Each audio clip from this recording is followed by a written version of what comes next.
dengan ayahnya. Nah, sekarang kita mulai, makanya pagi ini saya kasih tema kepemimpinan dalam keluarga. Mulai slide pertama. Jadi ini bukan karangan saya ya Ibu, Bapak. Jadi ini ada beberapa, jelas sebelumnya slide-nya jelas. Oke. Jadi ada beberapa buku, yang terutama sih buku utama yang saya pakai referensinya adalah dari Stephen Covey.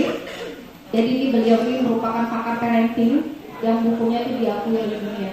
Banyak sekali buku parenting, tapi ini salah satu yang terbaik. Ibu bisa nanti searching di Shopee ada, di Gramedia ada, ini bagus banget bukunya. Nah, dan ada 3 buku lainnya. Itu sumber dari presentasi saya pagi hari ini. Saya awali presentasi ini dengan sebuah quote dari Bapak Stephen Covey. Our deepest pain and highest happiness always come from home. Jadi penderitaan terdalam kita sekaligus kebahagiaan tertinggi kita selalu bersumber dari dalam rumah. Kalau Bapak Ibu ya misalnya bermasalah dengan pemimpin atau kepalanya di kantor, gampang tinggal ganti kepala, tinggal ganti bos. Bermasalah dengan rekanan bisnis, gampang tinggal ganti rekan bisnis. Kalau bermasalah sama anak gimana Bu? Bisa ganti anak kayak kita? Kalau bermasalah sama suami atau istri, bisa nggak ganti suami atau istri? Bisa. Bisa kan? Tapi tentunya kalau bicara pergantian istri atau suami ini melewati begitu banyak penderitaan emosional, ya nggak Bu? Nah, makanya kita mulai dari rumah. Kalau misalnya tadi Ibu bilang, saya pengen anak-anak saya itu akhlaknya soleh. Dimulai dari rumah. Kalau anaknya pengen nggak main gadget, bapak ibunya udah nggak main gadget nggak? Udah mencontohkan nggak? Nah, ada 5 prinsip powerful yang mau saya sampaikan pagi hari ini. Jadi ini bisa berlaku di keluarga, bisa berlaku di sekolah, bisa berlaku di perusahaan bapak ibu. Ada 5 prinsip kepemimpinan dalam keluarga. Karena temanya keluarga, saya ganti jadi kepemimpinan dalam keluarga. Jadi diibaratkan nih, Bapak Stephen Covey ini pinter mengibaratkan keluarga itu diibaratkan dengan pohon, ya, sebuah pohon. Jadi prinsip pertama yaitu modeling, example of trustworthiness, memberi teladan yang layak dipercaya. Ini ada banyak sebenarnya Bu, cuma karena mengingat waktu saya ambil 3 contohnya. Pertama, mengubah diri sendiri lebih dulu. Misalnya ya, ibu-ibu, saya kebetulan juga melakukan training online berapa kali tentang parenting juga. Ada peserta yang nanya, Ibu, saya ini minta tolong gimana nih selesaikan masalah saya sama suami saya. Karena suami saya gini. Terus ada lagi si bapak cerita, saya punya masalah sama anak saya begini. Tapi nggak ada satupun yang ngomong ke saya bilang, Ibu tolong selesaikan masalah saya karena saya ini begini kondisi saya ini, saya melakukan begini nih, itu yang mungkin membuat masalah Ibu. Jadi sebelum kita mengkoreksi orang lain, siapa dulu Bu yang kita koreksi Pak? Nah, filosofi petunjuk, lihat ada 3 menunjuk ke kita, itu baru ke orang. Jadi itu prinsip pertama. Jadi kalau kita bicara tadi anak kecanduan gadget, anak kecanduan nonton film porno, itu hanya simptom Bapak Ibu, gejala. Tapi kebutuhan ataupun yang pertama yang mesti kita tanamkan adalah contoh yang dapat dipercaya, yang dapat diteladani oleh anak, yaitu Bapak Ibu terdekatnya. Udah diam, jangan berisik. Padahal Bapak Ibunya mencontohkan berantem di depan anak-anaknya. Jadi ini ada salah satu buku yang saya kutip, itu dikarang oleh Bapak Ahmad Faiz Zainuddin, pengarang SELF, mungkin ada yang sempat kenal. Dulu beliau mengadakan training keliling di Amerika, di 40 kota di Amerika. Sampai kemudian ada 2 training, satu buat Bapak Ibunya, satu buat khusus remajanya dan anak-anak. Ahmad Faiz nanya, kalian itu yang paling bikin kalian sedih, yang bikin kalian takut, kecewa, marah, itu apa? Gak punya uang? Gak punya mainan? Enggak. Apa jawaban mereka Bapak Ibu? Ketakutan anaknya ini tadi adalah melihat ayah ibunya saling menyakiti. Jadi kalau anak-anak udah melihat ayah ibunya bertengkar di rumah, itu mungkin tidak terlihat, tercatat, teringat oleh mereka. Ketika bicara parenting, jangan takut nggak didengarkan Bu, Bapak. Tapi takutlah ketika anak-anak mengamati, mencatat dan meniru apa yang kita lakukan. Nah, nih poin kedua, kurangi nasihat, perbanyak contoh. Kan ibu-ibu tuh biasanya tuh, aduh, ini anak nggak mau dibilangin gini. Tapi sebenarnya kalau kita sudah lebih banyak melakukan contoh, sehat itu nggak perlu terlalu banyak. Ya, Bapak Ibu. Jadi saat ini tuh sebenarnya kita lagi mengukir memori. Bagaimana nanti kelak kita berharap anak-anak kita mengingat kita. Tapi begitu banyak cerita, mungkin di medsos juga selebaran banyak sekali memenya. Orang tua ditinggalkan anaknya, dititip di panti jompo, nggak dijenguk. Memang anak-anak merasa nggak banyak memori indah bersama orang tuanya. Yang ada hanya omelan. Kamu tuh salah loh main gadget gini-gini. Karena ketika ibu atau ayah melakukan hal yang sama yang dilarang, contohkan yang misalnya tadi main gadget terlalu lama, terlalu sering, atau melihat di media sosial. Ibu-ibu punya media sosial semua nggak? Instagram ada yang punya? Punya. Facebook ada yang punya? Nah juga. Nah ini efek media sosial yang penting dibahas juga ya Pak ya. Jadi betapa media sosial itu mempunyai pengaruh yang dahsyat. Jadi misalnya ada beberapa komen, kita posting foto nih, ibu posting foto. Ada 20 komen bagus, waduh cantik banget. Langsing sekarang ya Bu. Terus ada satu yang komen, tasnya KW ya Bu. Waduh, udah merasa tertohok. Begitu juga sebenarnya dengan anak-anak kita. Bahaya media sosial itu. Itu ada penelitiannya. Di Amerika itu peningkatan bunuh diri pada anak itu sangat tinggi gara-gara media sosial. Nah itu bullying, komentar negatif. Jadi mungkin akan dibahas lebih detail oleh Pak Nopai.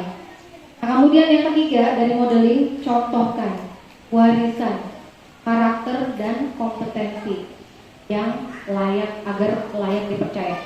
Bapak Ibu kira-kira ada dua hal yang sangat perlu dan yang utama perlu kita wariskan kepada anak-anak.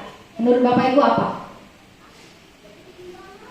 Ibu yang jilbabnya biru boleh?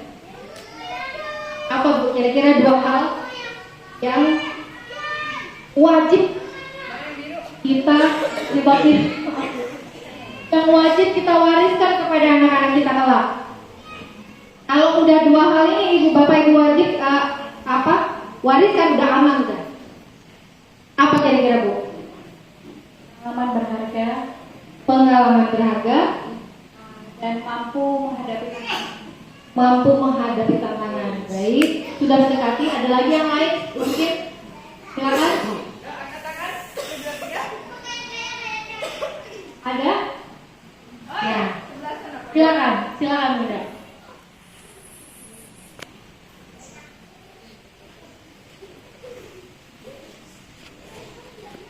Tawidan dan integritas. Dua kan? Tawidan dan integritas. Tawidan dan integritas. Nah itu udah tepat. Ini kayaknya pernah ikut training Bapak. Jadi ada dua hal Bapak Ibu yang kalau kita wariskan itu aman udah. Pertama apa? Ini sebenarnya udah ditulis di sini. Pertama karakter atau akhlak. Kedua kompetensi. Kalau kita contohkan kepada pohon ini tadi Bu, nah itu yang paling bawah itu modeling, itu akar. Wariskanlah dua hal kepada anak-anak. Pertama, akar yang kuat, sayap yang lebar serta kuat. Dua hal itu. Akar itu apa? Akhlak. Atau dalam hal ini kita istilahkan dengan karakter. Karakter itu gimana? Satunya perkataan, satunya niat, perkataan dan perbuatan. Itu akar. Lalu ada kompetensi. Kompetensi apa? Nah ini tadi salah satu ikhtiar Bapak itu menyekolahkan anak-anaknya di SDIP Yakti. kelak saat dia berterbang kuliah di Amerika, Bu, atau kuliah di Jerman, dia tetap ingat akar dia, asal usul dia, agama dia, identitas dia, itu akar. Kompetensi adalah kemampuan, kompetensi adalah kreativitas, kompetensi adalah kepercayaan diri. Itu yang dibangun. Kemudian, jadi kalau dua hal ini sudah kita wariskan, insya Allah aman. Dia tahu bagaimana bersikap ke depan, dimanapun dia ditempatkan, dimanapun kelak takdir membawa dia pergi, dan dimanapun dia berada. Nah, yang kedua ini mentoring. Kalau balik ke contoh pohon tadi, mentoring ini ada di bagian belakangnya, Bapak. Itu juga saya ambil perumpamaan ini dari buku Stephen Covey tadi, ya. Mentoring ini apa? Relationship of respect and caring, membangun hubungan dengan respect dan kepedulian. Jadi Bapak Ibu coba Anda bayangkan ya, kalau ada sebuah perusahaan besar, nggak pernah ada rapat, nggak pernah ada meeting, kira-kira gimana itu jadinya? Atau balau nggak Bapak Ibu? Atau balau, karena nggak ada koordinasi. Begitu juga dengan keluarga. Keluarga itu miniatur sebuah organisasi. Bagaimana sih meeting dalam keluarga? Nah, ini memenuhi janji. Misalnya contoh ini sebenarnya banyak komponennya, cuma saya persingkat menjadi 3 yang salah satu yang penting. Pertama, memenuhi janji, tepati janji. Janji kecil. Ntar ya nak, ibu beliin es krimnya Mishu misalnya, promo Mishu. Misalnya ya. Terus ketika tiba waktunya menunaikan janji, Bapak Ibu misalnya, tapi ini Bapak kerja kantor dulu, gak bisa. Anak mungkin sekali 2 kali dia mengeluh, ya Bapak. Tapi itu dia akan pertama dalam hatinya bahwa nggak penting memenuhi janji. Itulah hari tua jangan harap anak ibu mau menepati janjinya datang ke Bapak Ibu. Orang dari kecil kan biasa dibohongin, dikibulin. Ya, jadi ada cerita tentang Stephen Covey, pengarang buku ini. Jadi beliau ini ceritanya sedang terbang, ada acara di Jepang. Kalau di Jepang ada sebuah perusahaan yang mau membuat sign kontrak, menandatangani kontrak bernilai miliaran dalam dolar Amerika. Tapi karena Pak Stephen Covey ini udah janji mau nonton baseball anaknya perlombaan, dia minta maaf sama kliennya, saya nggak bisa Pak, karena udah janji anak saya mau nonton baseball besok, jadi saya harus pulang, nggak bisa nandatangani kontrak kita. Coba, kontrak yang nilainya miliaran rupiah, $1 demi menepati janji kepada anaknya. Dan anaknya tahu pengorbanan apa yang telah dilakukan oleh ayahnya untuk menghadiri pertandingan baseballnya. Tapi karena yang tadi rekanannya tadi tahu alasan kenapa Pak Covey nggak mau menandatangani karena ada janji yang anaknya, rekanannya tetap datang kontak Pak Covey nggak apa-apa deh, kita tetap mau tanda tangan kontrak, mau menyewa Bapak untuk konsultan perusahaan kami. Coba perusahaannya mikir, ini orang luar biasa, janji sama anak kecilnya, anak-anaknya yang kecil aja luar biasa dia pegang komitmennya. Bagaimana dia memperlakukan komitmennya terhadap perusahaan kita? Orang kan jadi luar biasa ya Bu ya, urusan janji Ibu. Nah, ini ada satu lagi contoh, Bob Sadino. Bapak Ibu tahu nggak? Bapak Bob Sadino, salah satu orang terkaya di Indonesia. Kalau pernah belanja di Ranch Market itu salah satu punya beliau. Jadi dulu itu Ranch Market ceritanya ya, itu diawali dengan jual telur. Bob Sadino itu jual telur, ngantarin telur ke rumah-rumah, tapi rumah-rumah ekspatriat. Jadi orang-orang bule yang tinggal di Kemang, di Tebet, Bob Sadino ini jualan. Jadi satu box telurnya itu mungkin perkiraan sekitar 50 telur ayam kampung. Jadi Bob Sadino ini kan mau merebut kepercayaan pelanggan. Dia bilang dulu nih, Pak, Bapak kalau mau beli telur sama kita 51 paket ini, kalau ada satu aja yang busuk, nanti 49 telurnya Bapak ambil, satu yang busuk kembalikan kepada saya, dan saya ganti lagi satu box yang udah pasti semuanya bagus. Itu keep promising, jadi membuat janji. Dan strategi yang dilakukan oleh Bapak Bob Sadino ini juga luar biasa, sengaja. Jadi kalau ada pelanggan baru itu malah disengaja di dalam box telurnya ditaruh satu yang busuk. Nah, sengaja ditaruh satu yang busuk. Telepon pelanggannya, Pak Bob, ini ada satu yang busuk, gimana sih? Oh ya nggak apa-apa Pak, siap. Nanti yang busuk dikembalikan, 49 Bapak ambil, kita tambah lagi 50 telur buat Bapak. Wah, kalau kita ya sebagai pelanggan yang diperlakukan seperti itu, kira-kira Bapak Ibu ke depan mau lagi nggak beli telur sama Pak Bob? Mau dong, karena janjinya yang trustworthiness, dapat dipercaya. Begitu juga apalagi dengan anak kita Bapak Ibu. Itu anak kita tuh luar biasa respectnya. Kalau kita memegang janji pada mereka, jadi tuh terbangun tabungan emosi luar biasa nih makku nih, kerennya. Pak E juga pernah cerita, waktu itu beliau sedang ngasih training di Singapura, jalan sama anaknya yang kedua, yang pertama mau jalan, ayah aku mau ini dong sosis, ya nak kita jalan dulu ya, ntar kita beli, kata Pak E.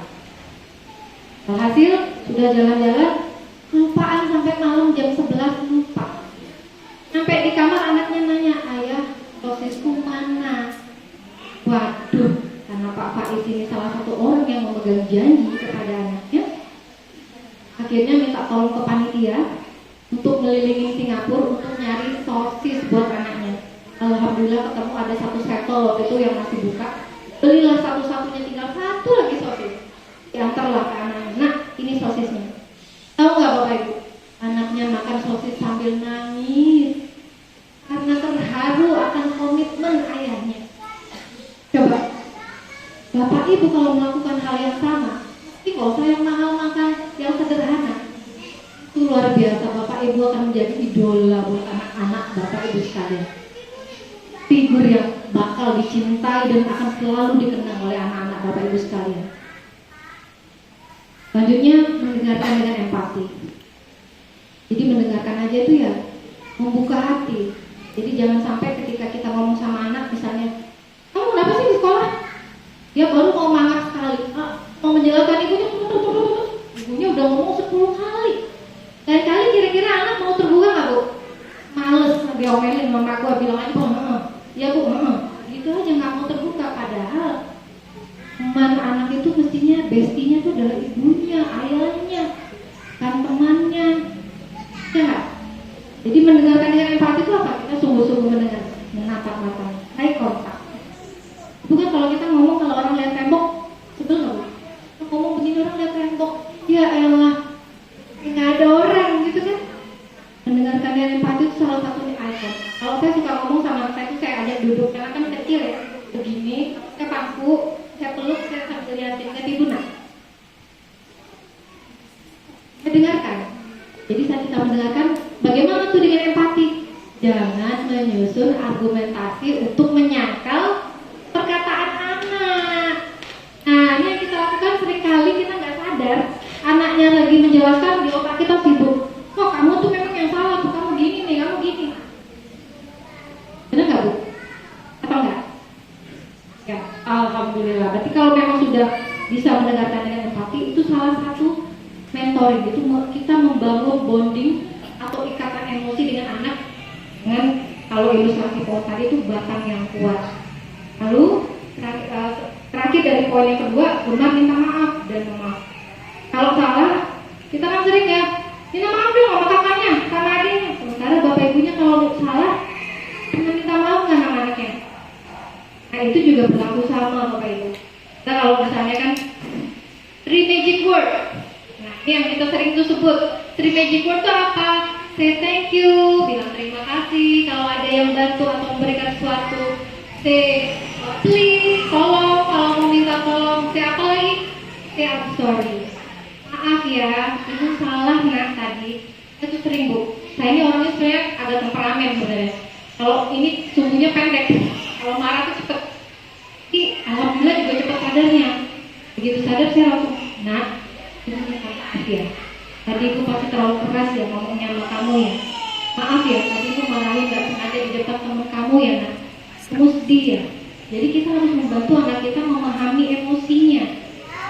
Nah anak tuh kadang kan dia tahu dia sebel, cuma dia nggak bisa ngungkapin. Karena aku ngomongin malah sampai dimana sama mamaku. Karena aku ngomongin malah dicuekin sama ayahku. Jadi Ini yang poin ketiga dari mentoring. Jadi bahkan yang kuat. Lalu yang ketiga organizing, aligning structure to mission, menyelaraskan struktur dan misi keluarga. Nah, struktur ini bagaimana? Kayak ibarat pintu ya Bapak Ibu. Orang kalau bikin pintu, kalau nggak simetris, antara yang siku-sikunya itu nggak bisa kekunci pintunya. Sama dengan keluarga. Kalau struktur keluarga itu kan bentuk bangunan, ayah ibu, ya. Kalau nggak selaras sama anak-anaknya, itu akan kayak ibarat apa ya? Ya supirnya mau kemana, anaknya mau kemana. Apa yang mesti kita lakukan dalam poin ini? Nah ini nih kalau pohon itu ibarat cabang. Ada satu quote juga dari Tuan Kofi bilang bahwa if you want your children to be happy, you go first.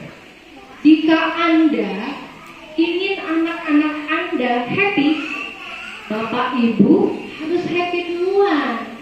Jadi kalau ada yang bilang enggak apa-apa saya menderita, enggak apa-apa saya sengsara sedih, yang penting anak saya bahagia, salah itu Bapak Ibu. Karena bahagia dan sedih itu adalah vibrasi kayak gelombang. Hanya ayah dan ibu yang happy, yang bahagia, yang dapat membahagiakan anak-anak. Jadi Bapak Ibu harus bahagia lebih dulu. Ya Pak? Pak? Pak? Pak? Tapi saya nggak ada suaranya. Jadi ada satu. Ya, jadi kalau ibunya di rumah Pak, kalau udah miso-miso Pak, miso-miso itu gimana ya? Kalau nyuci udah tang bunyinya udah ini ya, keras itu naruh-naruhnya. Segera apa Pak? Segera dipeluk. Bisa Pak? Ya Pak? Pak? Pak?